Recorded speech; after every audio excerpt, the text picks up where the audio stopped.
Ecobici y HSBC, ahora en Álvaro Obregón y Azcapotzalco, presenta Lo que hay que saber.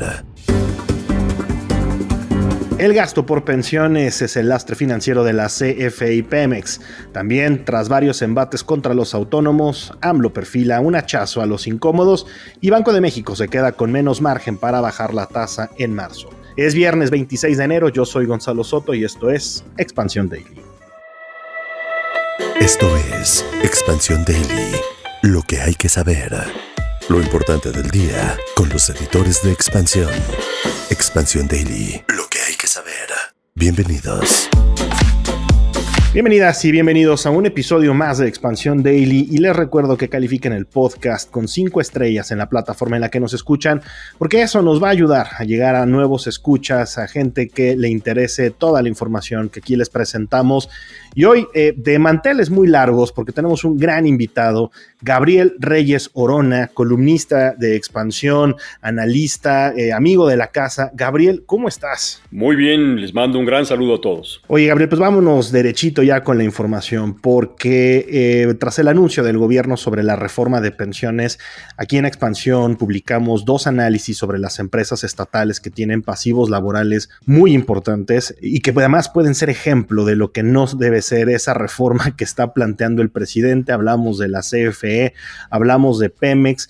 ¿Qué te parece si vamos primero con la parte de CFE, que cómo es un lastre el pasivo laboral de esta empresa, Gabriel? Y mira, nos deja muchas preocupaciones, no solo porque se deja peor de lo que se recibió en esta administración, sino que en esta misma se hicieron algunos cambios a los contratos colectivos que redujeron o devolvieron la edad que antes se consideraba para jubilarse, pues en edades realmente muy tempranas, lo cual va a apretar aún más las presiones en este asunto. Si a esto le sumamos que la Constitución es muy clara y que la Comisión Federal de Electricidad solamente tiene marcada como esta actividad estratégica la transmisión y la distribución, pues es claro e inevitable que la Comisión Federal de Electricidad vaya perdiendo presencia, que vaya perdiendo peso en la industria eléctrica y por lo tanto va a tener muy poca posibilidad de fondear ella misma sus pensiones, por lo cual todo va a gravitar sobre el presupuesto y el erario federal. Aquí hay un tema bien interesante, Gabriel, porque en 2016 el entonces gobierno de Enrique Peña Nieto puso en marcha una reforma para tratar de disminuir el pasivo laboral de la CFE, pero por allá de 2020 el director Manuel Bartlett acordó con el sindicato una vuelta a las condiciones anteriores. Es correcto. Y el saldo de esta decisión es brutal, querido Gabriel. Estamos hablando de que al tercer trimestre de 2019, antes de la negociación, la estatal acumulaba un pasivo de 329,600 millones de pesos y al cuarto trimestre del 2020, o sea, un año después, ya estaba en 487,000 millones. Es correcto, la reducción de edad fue un error gravísimo. Y ahora el no redimensionar el tamaño de la empresa para que pueda de alguna manera sortear las dificultades que va a enfrentar con un mercado competido donde evidentemente otras empresas la irán desplazando de la industria eléctrica nacional, pues hace que este sea un foco rojo, no para el medio plazo, sino para el muy corto plazo. Vamos al siguiente caso, porque también es paradigmático, Gabriel, que es el de Pemex. Por allá también de 2015 se buscó aliviar a la estatal de lo que era entonces de su peor crisis financiera. La edad de jubilación subió a 60 años, desde 55, la cantidad de años de servicio aumentó de 25 a 30, pero el gobierno de Andrés Manuel López Obrador también dio revés a esa medida y bueno, el contrato colectivo 2023-2025 establece que los empleados que al 31 de diciembre del 2015 hayan acreditado al menos 15 años de antigüedad pueden retirarse cuando acrediten 25 años de servicio o cumplan 55 años de edad. Es algo muy generoso, sí, pero ¿cómo está la empresa? Bueno, obviamente el caso de Petróleos Mexicanos es mucho, pero mucho peor que el de la Comisión Federal de Electricidad, porque si bien es cierto, se ha acotado el espectro de actividades que la Comisión Federal de Electricidad puede realizar, en el caso de Pemex, el horizonte de la industria petrolera es muy breve. Esto es, en 15 años realmente la sustitución del petróleo como un energético sustantivo hará que Petróleos Mexicanos, quiera o no quiera, va a tener que reducir su actividad de manera muy drástica. Esto no solamente va a impactar los ingresos que puede llegar a tener la empresa, sino el peso que puede jugar o tener en las finanzas públicas como para ser un receptor de importantes transferencias que el gobierno federal tendrá que realizar para fondear estas pensiones. Es claro que el gobierno federal no ha tomado medidas necesarias para colocar a estas personas en otras actividades productivas que pudieran ayudar y aliviar a las finanzas públicas, sino lo que ha hecho es simplemente ahondar el problema, aumentando el número de pensionados posibles en una industria que, como lo he dicho, pues está próxima a desaparecer. Y no es una exageración. No. Recordemos que en Europa y en el primer mundo ya se ha limitado la posibilidad de utilizar vehículos a gasolina en no más de 10 años. Es además, Gabriel, desde mi perspectiva, no sé si compartes también esta opinión, un microcosmos demasiado pequeño de la gravedad del asunto en las finanzas públicas si trasladáramos este tipo de decisiones pensionarias al resto del país. Es decir, esto que está proponiendo el presidente de todos, una pensión al 100%, ojo, aquí lo estamos viendo con dos empresas, sí, infladas en términos quizá de personal. Ahora, llévalo eso al resto de los trabajadores. Sí, y obviamente no existe un modelo actuarial que permita administrar un esquema como el que el presidente quiere proponer. Es claro que tenemos una masa laboral tan importante que no podría ningún modelo matemático realmente respaldar el fondeo que tendría que hacerse de ese sistema. Pero más allá de eso, recordemos que las finanzas públicas ya llegaron a su límite. Hoy debemos tener muy claro que el gobierno gastará 2 billones de pesos en asistencialismo, en programas sociales, y este es equivalente a los 2 billones de deuda pública que ha colocado. ¿Qué quiere decir? Que el gobierno ya llegó a su tope, llegó a su límite, ya no soporta gastos adicionales. Correcto, Gabriel. Bueno, siguiendo en temas controvertidos desde el Ejecutivo, el próximo 5 de febrero el presidente Andrés Manuel López Obrador va a enviar una iniciativa para eliminar algunos órganos autónomos, una propuesta que expertos han considerado un riesgo con implicaciones muy directas para los ciudadanos. Es una iniciativa que plantea eliminar instituciones, por ejemplo, como la COFESE, el Instituto Nacional de Transparencia y Acceso a la Información y Protección de Datos Personales, el INAI, la Comisión Nacional de Hidrocarburos, la Comisión Reguladora de Energía, entre otros. Básicamente el esquema de pesos y contrapesos institucionales que hemos creado como país desde hace muchas décadas lo están buscando transformar.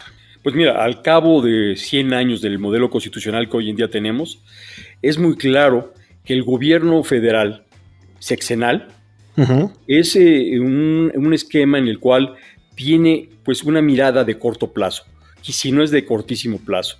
De forma que lo que hemos aprendido en estos 100 años es que se requieren equilibrios. ¿Y a qué me refiero con equilibrios? Se requiere personajes que vean por el largo y el mediano plazo. Necesitamos personajes que no tengan sus objetivos casados con los éxitos y resultados que una administración quisiera presentar a la población.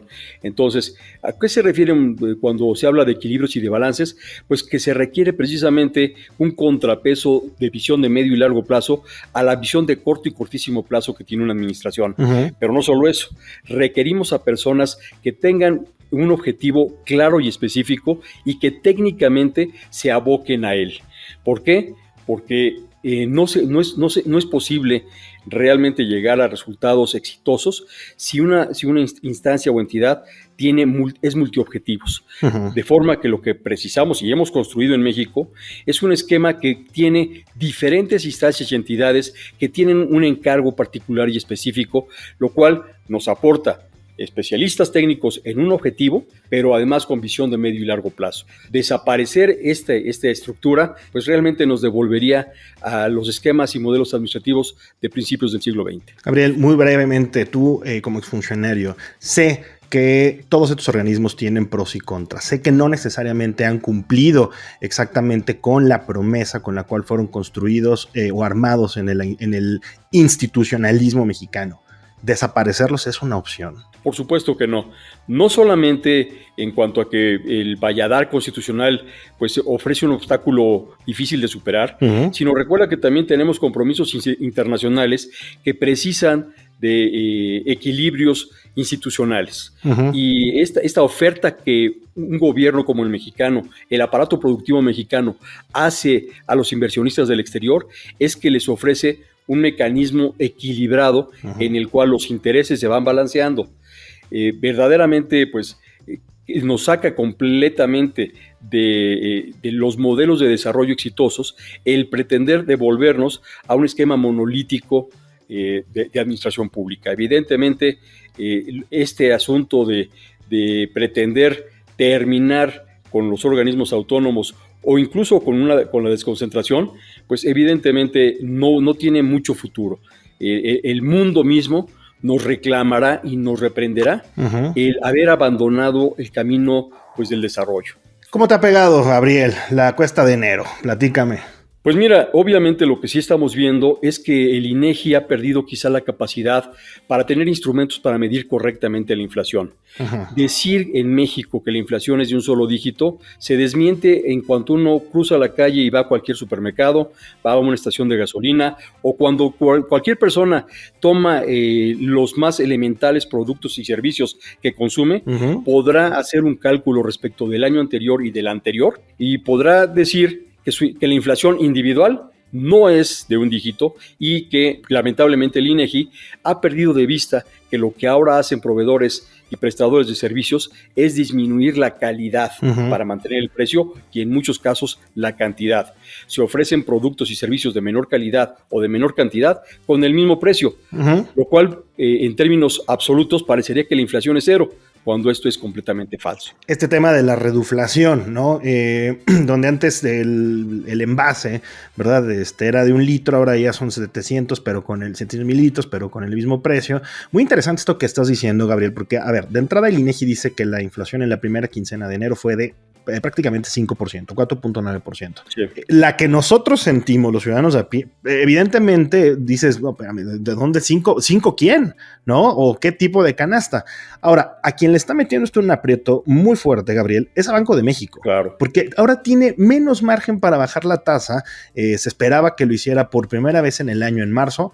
Mejor decimos que no ya, ¿verdad? Esa apuesta se acabó. Es correcto. El Banco de México está sufriendo el mismo dilema que la Fed sufrió en el año 2008. El dilema que sufrió en aquel entonces fue si era oportuno o inoportuno bajar la tasa de interés, porque evidentemente una baja en las tasas de interés pues, sería un incentivo de alguna manera para que la economía retornara al crecimiento. Sin embargo, como pasó en el 2008, la Fed aprendió a que reducir la tasa demasiado pronto puede generar un rebote de inflación que sea más difícil de controlar. El Banco de México está encontrando algunas variables que jamás había visto. Por ejemplo, el efecto de las criptomonedas, por ejemplo, el efecto de un dólar que está siendo controlado desde la economía americana para hacer a esta y a su mercado interno más competitivos. Entonces, el Banco de México ha tenido que sopesar diferentes circunstancias que se presentan en el mercado y va a ser muy difícil que tome una decisión de reducción de tasas. Si lo hace, es muy probable que a finales del año pudiéramos registrar un rebote inflacionario. Es muy arriesgado que Banco de México tome con estas cifras, ya lo decías, a ver, si dudamos de un 5%, difícilmente Banco de México tendría la capacidad para controlar algo fuera de control hacia finales de año. Completamente de acuerdo contigo, Gabriel. Oye, pasando de tema, la Asociación Mexicana de Profesionales Inmobiliarios se pronunció a favor de promover la transparencia en el sector inmobiliario, desde luego. Esto en relación con una iniciativa del gobierno para reformar el Código Penal contra la corrupción ahí en la industria. Hemos escuchado hasta el infinito ya del tema de los cárteles inmobiliarios, de las tranzas inmobiliarias, un tema muy real, la verdad, pero bueno, ¿qué te parece esto? Tú como además abogado de esto. Mira, primero tenemos que empezar por ser honestos con la gente y decirle que llevamos 5 años hablando de un combate a la corrupción que es completamente inexistente. ¿Por qué? Porque ni siquiera existe un tipo penal efectivo como corrupción, descrito como corrupción. Hay diferentes conductas ilícitas que implican la obtención de un lucro indebido a partir de transigir con el ejercicio de funciones públicas. Sin embargo, tenemos que tener muy claro que los mexicanos necesitamos cambiar todo el andamiaje para generar un cambio de cultura. ¿Por qué? Porque mientras existan incentivos coincidentes en el servidor público y en quien quiere brincarse las trancas y los pasos necesarios para llevar a cabo una construcción, va a ser muy difícil combatir la existencia de estos grupos organizados o desorganizados que se brincan las trancas. Lo que requerimos realmente son instrumentos que permitan detectar de manera oportuna el incremento inusitado en el patrimonio de los servidores públicos o en el uso de recursos públicos por parte de agrupaciones políticas a las cuales son afines. En la medida de que no haya detección de movimientos anómalos en los servidores y funcionarios públicos, realmente no vamos a poder combatir efectivamente la corrupción.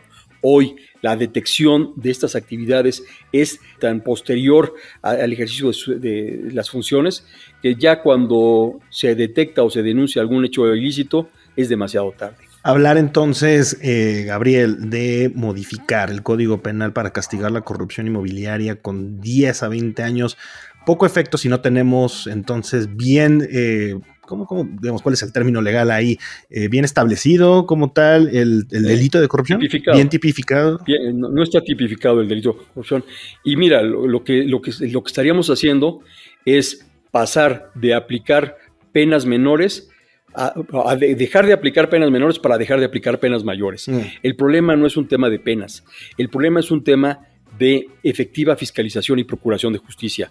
Realmente tenemos un pendiente muy importante en fortalecimiento a las áreas de procuración de justicia, en las que lo que se requiere es realmente dar un seguimiento pues prácticamente en línea, en términos muy, muy presentes, de la evolución patrimonial de los servidores públicos. Mientras no veamos qué sucede en el bolsillo del servidor público, realmente va a ser imposible, a través de la tipificación de conductas como esta, como la que estamos comentando, combatir esta situación. Porque actualmente los servidores públicos de bajos niveles se conducen en un esquema y en un entorno de opacidad tal que todo puede suceder. Muy bien, Gabriel. Bueno, antes de dejar descansar este podcast para el fin de semana, ¿qué te parece si damos una noticia bastante interesante en el mercado automotriz? Aunque a veces parezca, no todo está perdido. Ahí te va, Gabriel, porque la automotriz china BYD alista el lanzamiento de hasta 10 modelos en México. Esta empresa superó en entregas de vehículos eléctricos al gigante Tesla.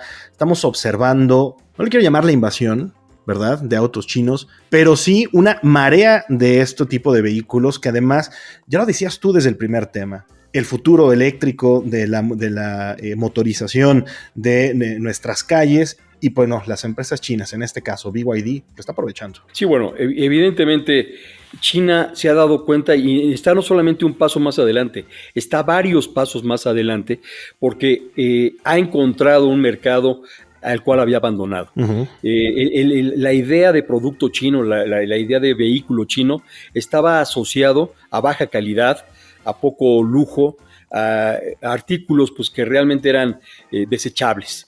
Sin embargo, lo que ha comenzado a hacer ahora China es comenzar a competir en el mercado que deja mayores recursos, es más rentable, y es el de los autos de lujo o de autos deportivas que van a llegar a un mercado en el cual los productos producidos por otras regiones, por otros países, han venido subiendo de precio.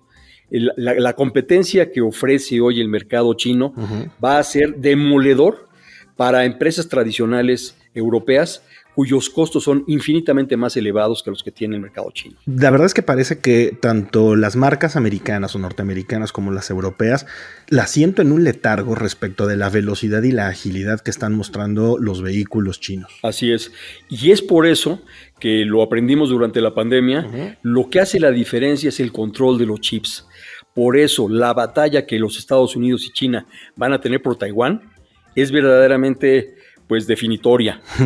Ahí es donde están los chips, ahí es donde está la capacidad de poder ofertar vehículos rápido que va a ser la diferencia para la atención de los mercados.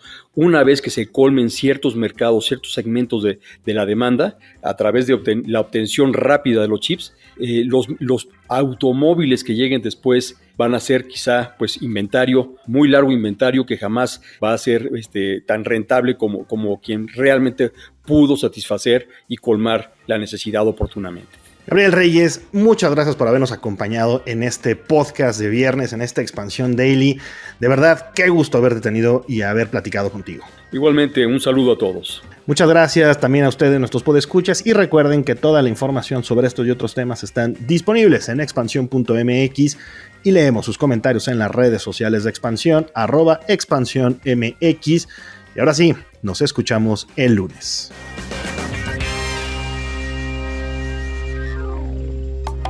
Expansión Daily. Escucha un nuevo episodio lunes a viernes a partir de las 6 de la mañana.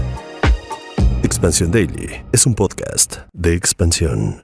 Este episodio llega a ti gracias a rss.com, el podcasting hecho simple. Ecobici y HSBC, ahora en Álvaro Obregón y Azcapotzalco, presentó